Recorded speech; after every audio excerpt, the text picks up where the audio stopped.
حضرت پیغمبر علیه السلام دې ته ویل چې په دغه دوه کې چې کوم یو کار کې وایې کا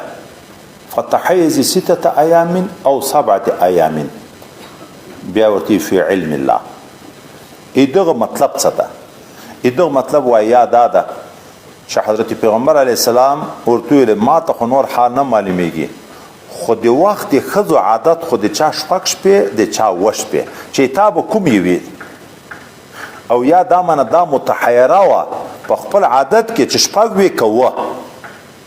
اوس که شپږ د په خیال کې درځي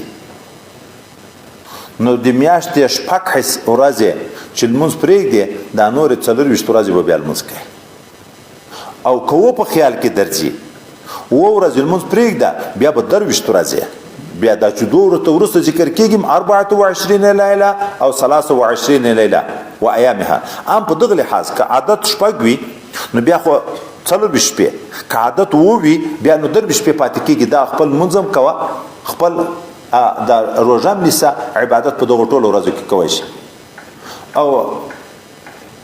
دا کفایت کوي خو یو غسل شو نور د ارجم د لمانځه دپاره خبر رانغله او كذلك فافعل كما تحيز النساء وكما يطهرن لميقات حيزهن وطهرهن فإن قويت على أن تؤخر الظهر وتعجل العصر کداد وکوي چې جمع بین صلاتین په یو غسل کې کوي شي خو په دغه کې دا خبره مرته وشوه چې ماسپخیل منځ ور وزنډي چې اخر وخت را نږدې شي الته غسل وکي بیا د ماسپخیل منځ په اخر کې وکي خو د مازیګر منځ په اول کې وکي جمع بین صلاتین فی غسل واحدین خو په وخت واحدین نه غسل خو یو شو خو جمع سوری راغله یو د وخت په اخر کې بل د وخت په اول کې اما ارمز په وشو په خپل وخت کې صرف دا چې په مابین کې به اودس تازه کوي کنه غسل خو یو شو نو بعضې ایمه چې خو حکم د غسل وشو اودس نشته موږ مسلک دا ده که جمع بین صلاتین و اوس خو نو هغه حکم منسوخ ده غسل به مابین کې به اودس وي ولې په خروج د وخت اودس ماتېږي که نه ماتېږي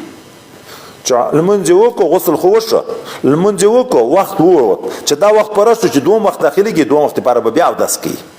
وضو بینهما خو شته خو دووري غسل ساقط شو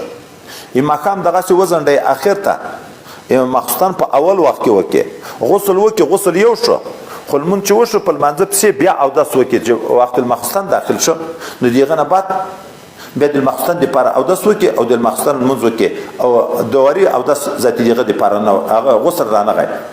نبی علیه السلام ورته هر یو چې په دغه دوه کې کېدی تا خوښه ده خو دغه چې جمع بین صلاتین فی غسلین راشي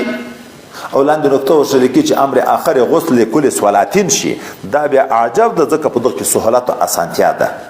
او که اول هغه صورت شي لکه ظاهر نه چې معلومیږي ار لمانځه ته اودس یو غسل چې د حج شپې دې ووت یو غسل نور ار لمانځه ته اودس خو تر هغه نه بیا چې دوه لمانځو ته یو غسل کېږي دا عجب ده ځکه په دغه کې طهارت زیات ده